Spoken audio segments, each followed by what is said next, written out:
ফারুক আহমেদের সাত সাগরের মাঝি কত সালে প্রকাশিত হয়? 1944 সালে। কোন দেশে গৃহযুদ্ধের কারণে ইউরোপ জুড়ে অভিবাসী সংকটের সৃষ্টি হয়েছে? সিরিয়া। কোন ঘটনার কারণে ধরিত্রী দিবসের সূচনা হয়? জলবায়ু পরিবর্তন। টেকসই উন্নয়নের লক্ষ্য অর্জনে নিচের কোনটি গুরুত্ব সবচেয়ে বেশি? সমতা বিধান। Doctor Faustus is a tragedy. যে আলোতে কুমুদ ফোটে, কৌমুদি। কোনটির উন্নয়ন কার্যক্রম ঋণ সহায়তা দানকারী সংস্থা?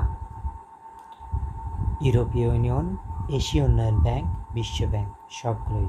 জন Keats wrote Ode on a Grecian urn.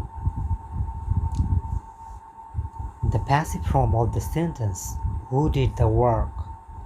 is by whom was the work done.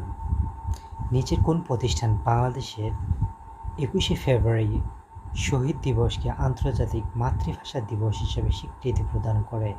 UNESCO. কোন শব্দে দ্বিস্বর রয়েছে? লাউ। কমনওয়েলথ কোন ধরনের দেশ নিয়ে গঠিত? ইংরেজ শাসন থেকে স্বাধীনতাপ্রাপ্ত দেশসমূহ নিয়ে গঠিত।